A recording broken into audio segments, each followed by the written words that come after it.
Hey everyone, welcome to Community Focus. It's what we do every Thursday, isn't it, Faith? We travel around the state of Georgia highlighting the great work of cities throughout our state. We do. Faith, We sure do. we are going today to Sugar Hill. Sounds like a sweet place, doesn't it? Sugar Hill. It's the sweet life. Am I right? It is. It is a great place because my daughter lives very close to Sugar Hill, and I am regularly there because you have great parks, great quality of life, great infrastructure, great restaurants, quaint downtown. It is so quaint. We're going to talk about that today. So folks that haven't gotten off 85, maybe they've gone to the Mall of Georgia and they've never ventured over to downtown Sugar Hill. They're going to have to do it. We're going to talk about it today. Let's say hello to everyone, and then we'll talk with our guests. In specific, Steve Edwards with MGAG, the Municipal Gas Association of Georgia. Steve's going to talk with us about cities that sell gas in particular. Steve, welcome to the show. Thank you to Faith and Commissioner Eccles. Glad to be here. I appreciate the opportunity. And that's our clean energy guy today. Our good citizen is Taylor Anderson. He's a city council member, but he also owns Blue Land Works and is on the board of the local food bank. Taylor, we're looking forward to chatting with you today. Thank you, Commissioner. Thank you, Faith. Glad to be here. And to talk about those parks and all that infrastructure, Andy McQuaig, he's the recreation director for the city of Sugar Hill. So, Andy, we're looking forward to hearing more about how you guys have pulled this off and really just transform your city. Well, thank you, Commissioner Faith. Looking forward to speaking about it. And we'll leave up on our screen human trafficking segment. Major Austin Godfrey of the Gwinnett County Sheriff's Office. And Austin, it's always something that we emphasize because we just need more people thinking about this. We need people learning. We need people contributing to the nonprofits. We need more police officers who have a passion to go into this area. We need more budget for our GBI. So do you ever feel like, Austin, that we just can't keep up with these traffickers, that they just keep popping up like a whack-a-mole? I don't feel that way. I can't afford to feel that way, and that's my team doesn't feel that way, and that's how we go after it. I mean, because we know that we have legitimate victims out there, and like you spoke of a little earlier, there's a big education part to this component of human trafficking, and that's where we feel like we also we play a big role in that as far as the education goes, because we know that we're not always going to be able to have maybe the necessary manpower that we need at that given moment. But if we can get out there and, strengthen our task forces, educate the officer or the deputy that's out there on the street, and educate the citizen, educate the, prosecutor, because we all need education on human trafficking, then I feel like that's how we strengthen our numbers and we make ourselves more successful. Austin, one of the things we did before the pandemic is we brought some utility workers together. Now I'm seeing others kind of do this as well. I don't think we invented it, but we did bring some utility workers together because the cable people go in the house. The gas people have to go in the house to light the furnace or the apartment or anywhere people are getting utilities, and helping these frontline utility workers kind of spot what might be a nefarious situation. I mean, that's something that needs to be going on, isn't it? Oh, I agree. And so that's where, when we do community awareness, or when we do some specific educations and training, we try to focus on certain groups that we feel like, even firemen, we've talked to firemen, we've talked to our medical staff. What are they seeing if a potential trafficking victim comes to a hospital, or what if a fireman is involved, working in an accident or a scene, and they're inside the house to help treat somebody, but then they start seeing signs of human trafficking, and then what do they do from there? And ultimately the answer to that question is to please reach out to the sheriff's office, to the Gwinnett Sheriff's Office, to law enforcement. And so we can do ultimately what our job is. A lot of people always say, well, what if I'm wrong, or what if that's not what it is? And that's okay. I'd rather you be wrong and say something than be right and not say anything. Let law enforcement go in there and do the investigation. Faith, remember we had Dr. Laura Lederer from Global Centurion do a workshop at the University of Georgia, and she had done a lot of interviews with trafficking victims and with prostitutes, who were, who many were coerced. I mean, we're calling them prostitutes, but really a lot of them had initially started, that work as a minor, which, I mean, that's trafficking. It's a felony, to pimp out a minor. But Austin and Faith, the most common injury that Dr. Laura Lederer found in her surveys with these women were teeth that were knocked out. So Faith, I mean, you've done a lot of those interviews for your county. I mean, are these men hitting these women in the mouth? Is it a John who is roughing up these women? I mean, this is just some serious abuse when you knock a person's tooth out.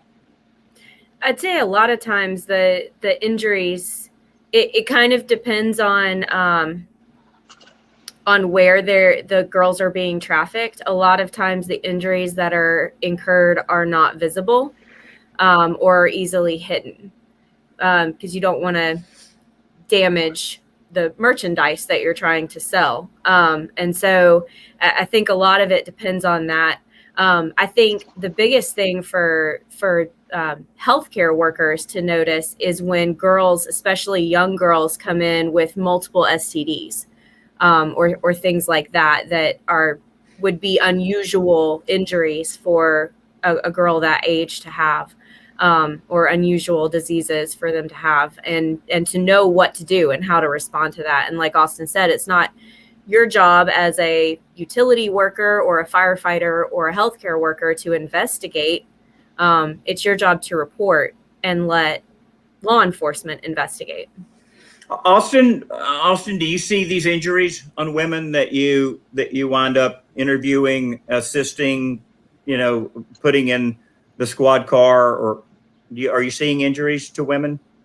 We are, and those are things that obviously we encourage medical personnel to look for all people to look for. I agree with Faith. I think a lot of times, you don't want, if you look at it like a business and let's say a particular girl is, your product, you don't want to make your product unappealing to other buyers. So, but that doesn't, I mean, girls get hit and beat on all the time. I would also say that as far as, outward mark, and it depends on the type of trafficker. You may have what they consider a gorilla pimp, which is a very physical and violent trafficker who, hits and beats, and there's a lot of physical abuse involved. And that may be because they don't meet a certain quota that they're given, or because they disrespect that trafficker in some way. And then you have what would be more of your finesse or what they consider Romeo, where it's all like everything's a lot of just the way that he talks and kind of coerces the girls in that way. But also there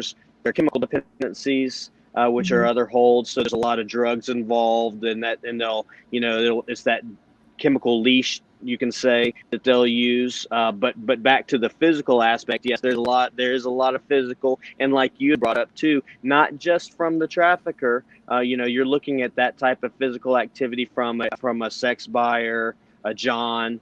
Those type of things are could happen as well. Well, Andy, Austin, I want to thank you for your great work. We'll have Andy on next. I really appreciate the specific knowledge that you've learned, Austin, and how you are helping other deputies and other folks in law enforcement from the task force and different things. So we just need more of you. So God bless you in your work, and you call on us anytime that we can help educate the public. Commissioner Eccles, thank you so much for letting me spend some time with you, Faith. Thank you. I just wanted to say that if y'all ever need anything, the Gwinnett County Sheriff's Office, the Trace Unit, Trafficking and Child Exploitation Unit is there. Please don't hesitate to reach out. We really appreciate it. Thanks so you very much, Austin. Take care. Thank you. Hey, let's pull Andy in, the recreational director. Thinking about this, we normally save the human trafficking segment for last because it's so depressing. And so I just get mad every time. So I'm trying to calm down here as I think about this. But, running a city, it involves public safety, right? It involves infrastructure. It involves quality of life. It involves amenities. It involves serving those constituents, right? I mean, it's harder than it looks. Yes, sir. And without the help of Austin and the Gwinnett County Sheriffs and Gwinnett County PD and everyone else that provide that service for Sugar Hill, it would make it a lot harder for us to do. There are certain things in recreation that are done to help with the safety aspect of parks and facilities. However, we can't do it by ourselves. That's for sure. Andy, as I park at the aquarium. I walk to the office just to get my steps in, and it seems like, and I'm not here to knock the city of Atlanta today, but it seems like that there are certain places where our parks are not as important. Would you say that parks and recreation is a really important thing to residents of Sugar Hill? Is that something that they've told the city council and told you, hey, we want a high quality experience when we go to our parks? Yes, sir. Absolutely. We love our interactions with our community. Their wish for quality of life, for green space, for community activities, feeling a belonging of safety within what they're doing, whether that's at the bowl, at a concert, whether that's at a park, at a athletic event, whether it's going to be on the new Greenway, biking, running, and several of our pocket parks that will be built as a part of the Greenway. Safety is number one, and I think that the feeling of belonging from the citizens and the community activities alone is definitely translated to us on a daily basis. I know that the E. Robinson is a Gwinnett County park within your jurisdiction, but I know I take my 3-year-old grandson over there, and they've thought about everything. It's got great parking. It has shade while you're watching your child play in the splash pad. The splash pad is super high quality, non-slip surface with an area really that will serve several hundred people. And there's just an enormous number of your residents, I think, that are taking advantage of that and your own splash pad. Let me ask you, because I have 7 children, they're all raised now, and I'm starting over with the grandson. We didn't have splash pads back in the day, but they do seem like they're easier to maintain and a lot safer than a swimming pool. I don't know. Yeah, I agree. At my age, we didn't have splash pads back then either. And so the splash pad is definitely a more friendlier way of playing within a water feature. It still takes a lot of work to maintain. In essence, a splash pad is a pool. So the maintenance of a pool is pretty strong. However, the safety of a splash pad aspect that you mentioned is true. You don't have major puddling. There are very less chances of anybody trying to drown. You don't have to swim to be able to enjoy a splash pad. And I think those are huge features for what those water fun places have to offer to those who can't swim. Downtown Sugar Hill. Faith, have you been down to downtown Sugar Hill yet? I have. Our favorite place for brunch when I come visit Emily is there in downtown. Yeah, it's really quaint. They've got the theater. They've got is that also an outside amphitheater that you have kind of tucked down there behind the parking deck? Yes, sir. The Bowl at Sugar Hill is an award-winning outdoor amphitheater. We host several concerts and other live events, along with private live events annually. Our Sugar Hill Live on Stage concert series is getting ready to ramp up soon. We got a local artist, David Ramirez, who will be on stage next week. And then we have several artists throughout the year, including large touring acts that will follow through on a later summer into early fall series this year. You do movies on the green too, right? We do movies down there in the bowl. We also do movies and the inside in our Eagle Theater. So we try to keep our E-Center, our Eagle Theater, and our Bowl and Family Plaza area activated all the time as much as we can. You know, just around the corner from you, that Gwinnett Environmental and Heritage Center, we took our radio show actually down there the other day and did a couple of segments with Cammie Fulmer, the director there, and that's just right around the corner from you, another large green space. It is. It's a great outdoor adventure to go over there if people have never been there before. The history you can learn about the outdoors, about Gwinnett County outdoors. It just, there's not a lot of that outdoor, in a sense, recreation within the area. And that's part of what our Greenway Trail that we'll discuss later will hopefully incorporate within Sugar Hill as well, because it'll tie in the Chattahoochee River and in that particular corridor of the city. Yeah, let's pull Taylor in. And Taylor is on the city council and of Sugar Hill, which is an elected position and 4-year term. He's also the mayor pro tem. And Taylor, I'm the vice chair of the Public Service Commission. So I actually love being the vice chair because you get part of the glory and none of the responsibility. I love that attitude. Yeah. So, Taylor, we're going to get into some stuff with you. You're our good citizen for this show today. But let's talk about the Greenway that Andy mentioned. As I was going through E.U. Robinson, I noticed the trail. They were putting some sod grass out beside it. They were watering some other sod they had already put in the week before. This is quite an expansive project that you guys are working on. Talk to us about where this goes and how you anticipate it being used.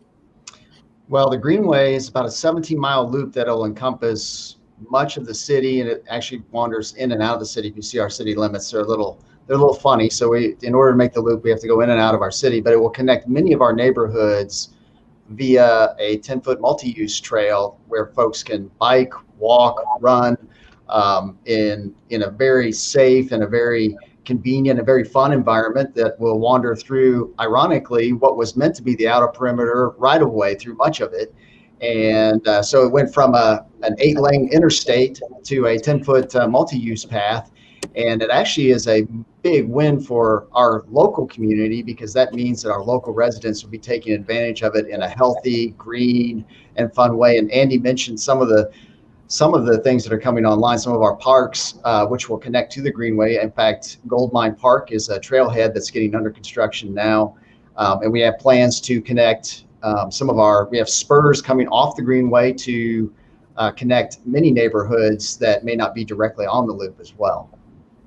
Andy, are you getting a lot of comment from people kind of like I did, just asking a question about, okay, where's this going? What is it? Are folks ramping it up with questions for you about this? We are. We have huge champions with our community that assist us in answering all of those questions. We have Sugar Hill Running Club that is another champion for us. And once part of this loop or the entire loop is completed, they will have an incredible place to run all the time or walk or bike. It's just a great way of alternative transportation within our city. It's a great way for healthy living within our city and a great way to tie in some of the places that Taylor was talking about, whether it's our 0 mile marker, which is our E-Center in downtown, all the way through our golf course and all of our parks, and actually all of our schools that are within Sugar Hill, other than one on the east side. But for the most part, it ties in all of that community together. You know, I wonder if we drew concentric circles around Sugar Hill out about I bet if you drew a concentric circle out 10 miles, which then would take in all of those parks near Buford Dam, I bet you there are 30 or 40 parks within 10 miles of Sugar Hill. When you count Gwinnett Environmental, you count your parks, the Gwinnett parks, the core parks. I mean, you guys are really a green space mecca up there. We are, and it is very surprising the differentiations of parks within that area you're talking about. You can even get across the river into Cumming and Forsyth County and further north all the way to the top end, or not to the top end, but about the middle of the lake. And with as many lake parks that there are in general, you've incorporated that amount of numbers in one general vicinity. And golf courses can be a part of that as well. Wow. Hey, I had a chance last night to go and do Top Golf at Sanford Stadium with a group. I was invited as a guest. Kirby Smart was there, was there hitting balls. So being able to stand on the bridge and hit golf balls into Sanford Stadium, and it was catered by Longhorns. I mean, it doesn't get much better than that. a selfie with Kirby Smart. I mean, I'm a triple dog, so I mean, I was like in dog heaven, standing there. So I don't even play golf, and I liked it. Hey, let's say bye. Yeah, Andy, go ahead, and then we're going to say bye to you and talk with Taylor about the food bank. Yeah, so thank you very much. Well, hopefully that'll be the golf that you need to get you out on a course somewhere. And if that's Sugar Hill Golf Course, which is in great condition right now, I would love for you to be able to join us out there one day. Well, thank you so much, Andy. Keep up the great work. Y'all are I'm just so proud of what's going on in Sugar Hill. Thank you. Thank you, Commissioner. Thanks, Faith. Thanks, Andy. Yeah, so let's talk with Taylor. Taylor, the food bank, the concept in general, they call it the second harvest, and they're all over. It's been a long-standing movement, but the idea of recovering food, either fresh produce, that would normally be tossed, or canned foods, or breads, right? That's just beyond the expiration date, and then putting that into whether the hands of a soup kitchen or putting it in the hands of an agency where low-income people can come by. And I mean, they can't get totally everything that they're going to need, but they're probably going to cut their food budget in half or by more. I mean, isn't it one of the best kept secrets in America, the second harvest? Oh, for sure. And I'm fortunate to sit on the board of the North Gwinnett Co-op, which is a local co-op that utilizes exactly the resources you're talking about. The co-op partners with local grocery stores. In fact, they had so much milk a couple of months ago that we were giving it away to just literally anybody because we had so much extra milk at the co-op. So, and then of course the pandemic magnified the issue tremendously. And so the number of clients that the co-op was able to assist in the North Gwinnett area was tremendous. And our staff at the co-op, I mean, as I mentioned to Faith when we were setting this up, I'm so fortunate to be part of some great teams, and our North Gwinnett co-op team, without a doubt, shined brightly in 2020, without a doubt. I think about Gwinnett Church. I'm friends with Andy Stanley from way back. And those of you that maybe have heard of Andy Stanley, he started North Point Church. My daughter, Emily, and TJ go to Gwinnett Church. You go there as well. How important is a church like Gwinnett Church in impacting community life and aiding what you're trying to do over there? Yeah, Gwinnett Church is, I mean, they just do an incredible job with supporting our community, supporting it's all across, whether anywhere in Metro Atlanta. Gwinnett Church and the North Point Ministries do a fantastic job of focusing on what the church is for. And of course, they're for our community. And so through many different programs, they do give back tremendously. And we're fortunate here in the North Gwinnett area to have a number of churches that do that, not just Gwinnett Church. And it's great to see Gwinnett Church will partner and support and shine the light on our local churches, like even Sugar Hill Church right here in downtown. The partnerships that I see between our churches here and locally it's unbelievable. Well, let's wrap up our time with you by talking a little bit about Blue Land Works and just quickly what you guys are involved with Blue Land Works. Yeah, Blue Land Works, that's a company I started back in 2008. We're a civil engineering and land surveying company located right here in Sugar Hill, and that was important because as an elected official, I wanted to be a demonstration of bringing jobs to our local community. So we're a small business and we focus primarily on infrastructure, private and public land development and public infrastructure. Taylor, thank you. Good luck in your election this year. I'm on the ballot next year, and it's always a little bit stressful, during that time period. So I know what you're going through, but good luck and keep up the great work over there, Mr. Mayor Pro Tem. Thanks, Commissioner Eccles. Thanks, Faith. And we look forward to seeing you all here in Sugar Hill and soon. And like Andy said, the invitation is open if you'd ever like to come out to the golf course and try it out.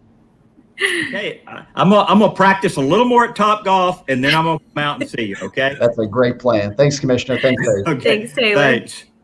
Hey, Steve, I know you're proud of the cities that you all work with at the Municipal Gas Authority of Georgia. I've worked with your guys, Rodney Dill and Chris Dippelhoff and Scott Tolleson. In fact, Scott and I do a charity skeet shoot every year with Walton EMC, and Scott's quite the shot. He's pretty good. We're teeing that up again for August, a great charity event that Walton EMC does. Steve, natural gas, which you all provide, is an extremely clean fuel. I had a natural gas car, a 2008 Honda Civic, and forklifts inside of a Home Depot or Lowe's, they run on methane or propane. Our gas plants, there are no coal ash. You don't have a mercury scrubber. I think that natural gas has been given a bum rap by even grouping it with other fossil fuels. Yes, sir. I agree. Sometimes you hear things negatively towards the natural gas industry, and facts prove that we kind of power this country. 38% of all electricity in the United States is produced through natural gas. And so we have provided clean, reliable energy for a long, long time. So I consider us as the original clean energy. Steve, I think that folks would be surprised, and this is not in Sugar Hill proper. It's just north of Sugar Hill, but up further up towards Buford, there is a Republic landfill there, and off of Little Mill Road, I think.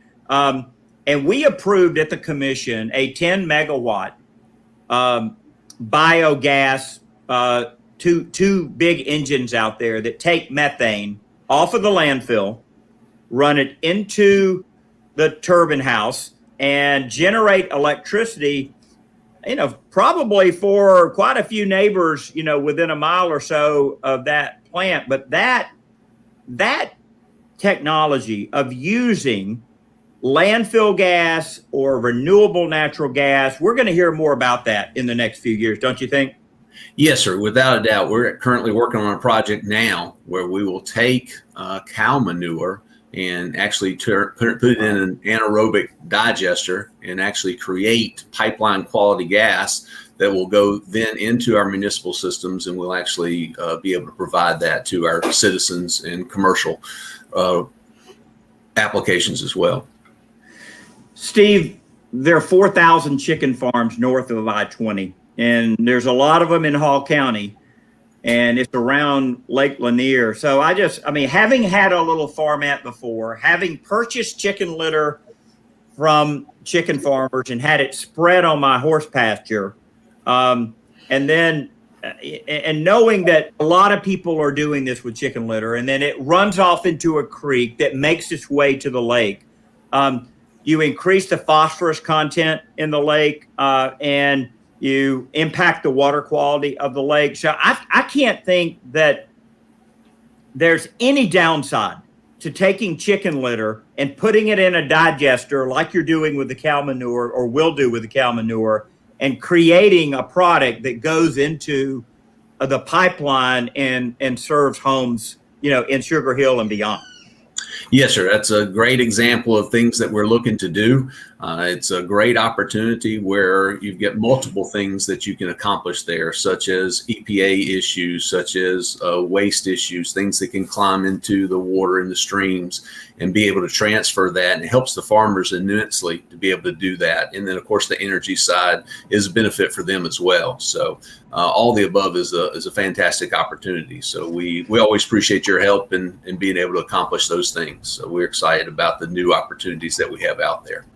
Well, I'm so proud of our cities that have taken the responsibility to try to provide that additional service. It's a challenge.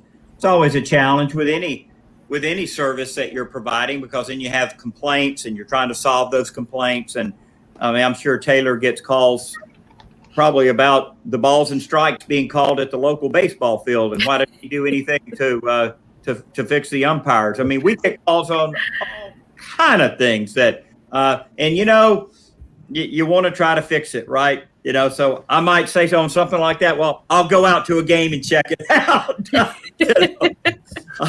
So anyway, I want to thank you, Steve, for your good work, and we look forward to being on the Clean Energy Roadshow with MGAG here. Yes, sir. Thank you very much. And just make sure, clarification, I am not the great Steve Edwards, who happens to be the mayor of the city of Sugar Hill. I just am the secondary Steve Edwards. So he's a great individual and is participating in a lot of things that you mentioned, Commissioner Eccles. So, and Taylor knows him well. Yeah, had you turned off your video, you could have played a dual role today. I could have given Andy a raise. That would have been awesome. Yeah. As we wrap up, I mean, Andy, y'all have got some EV chargers, don't you? In that garage, in that parking deck, don't you have a couple of EV chargers down there, or looking at that? We do. There's EV charger down in our City Hall parking deck. And we have, great. I believe, a few or just a couple of our older trucks that have been modified for both natural and fuel gasoline. Yes, sir. Yeah. So you had a little conversion kit, and that it allows you. I imagine your guys are probably running mostly on natural gas. They just go fill up at the end of the day, because you're not driving to Florida in the Sugar Hill trucks, right? Seems like some days we are, but usually not. Well, thank you, Steve. Thank you, Andy, Taylor, Faith, as always. Faith, where are we going next week? Next week, we'll be down in Thomasville, so extreme South Georgia. And then we'll be back in Brazelton. And then the middle of July, we'll be going to the city of South Fulton, one of our newest cities, I think, in the state of Georgia. Well, great. Well, I will be in that Brazelton 4th of July parade on that Sunday at 5 o'clock. So the city has my little sea turtle car sitting over there behind it right now. So I've already dropped it off, and we'll enjoy being here in my hometown of Brazelton and enjoying that parade. So thanks, everyone. Have a fantastic Thursday and a wonderful weekend. We appreciate you being with us here today on Community Focus. Thanks, y'all. And happy Father's Day.